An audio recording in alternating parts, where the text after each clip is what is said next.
Assalamu alaikum. Welcome to my another English video. I hope you all are doing great. Today I'm doing fantastic. So today I'm going to talk about a very important topic which is really crucial for you to listen out there. Actually, take a look. Here is a sheet. This is the sheet of Reza's English Care. এটার ভিতরে 250 verbs আছে। এটা একটা verb list. So অনেকেই আমাকে question করছেন recently I have been getting this question frequently, sir. I have been practicing my English. I have been memorizing vocabulary.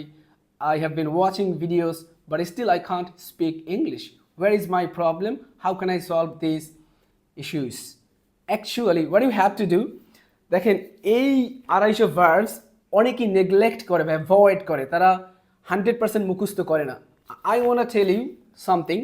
আপনি যদি এই ভার্বসগুলো মুখস্থ না করেন, you will never be able to speak English fluently, naturally, eloquently, perfectly. আপনাকে কি করতে হবে, এখানে যে 250 ভার্বস আছে এটা আপনাকে মুখস্থ করতে হবে একদম পারফেক্টলি। ফর এক্সাম্পল দেখেন, আমরা অনেকেই জানি না যে অনেকে জানি স্পিক, বাট স্পিকের ফার্স্ট ফর্ম কি? স্পোক। ফার্স্ট পার্টিসিপল কি? Spoken. Future form will speak. Go, went, gone, will go. Come, came, come, will come. Buy, bought, bought, will buy. See, saw, seen, will C.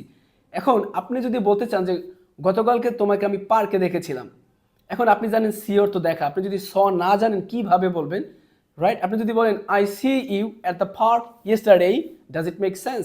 No, it doesn't make any sense.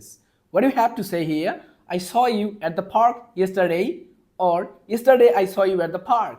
Does it make sense? Yes, it makes. So দেখেন, আমি তোমার সাথে আগামীকালকে দেখা করব। So মিটও তো দেখা করা বা সাক্ষাৎ করা। এখন যদি আপনি এভাবে বলেন যে I meet you tomorrow, does it make sense? Not at all. What you have to say, I will meet you tomorrow, I will meet you tomorrow. So will meet, এটা আপনাকে জানতে হবে, তাই না? আরেকটা দেখেন, আজকে সকালে আমি একটা মোবাইল ফোন কিনেছি। এখন আপনাকে কেনার যে ভার্ব, আপনি এটা হয়তো জানেন যে বাই বা পারচেজ। ধরেন আপনি বাই জানেন, so buy past participle form কি আর পাস্ট ফর্ম কি? Buy, bought, bought, future form will buy. এখন আপনাকে বলতে হবে আজকে সকালবেলা আমি একটা মোবাইল ফোন কিনেছি। কি বলতে হবে? I have bought a smartphone this morning. I have bought a smartphone this morning. এই আই হ্যাভ বট, আপনাকে বট তো জানতে হবে যে হ্যাভ হ্যাজ এর পর বট বসে। Actually you got some idea which is really important. তো আপনি এগুলো মুখস্থ করা ছাড়া কখনোই ইংরেজিতে ফ্লুয়েন্টলি কথা বলতে পারবেন না। আমি ইংলিশ শিখি, আই লার্ন ইংলিশ।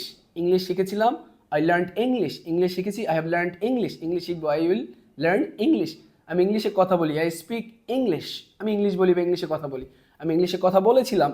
যদি বলতে চাই আমি গতকালকে আমার শিক্ষকের সাথে ইংলিশে কথা বলেছিলাম, I spoke English to my teacher অথবা with my teacher. Yesterday I spoke to my teacher in English. So I think now you got it. So আপনাকে এই 250 verbs মুখস্থ করতে হবে। কেউ চাইলে হোয়াটসঅ্যাপে নক করলে অথবা কমেন্টস করেন below, just make some comments below.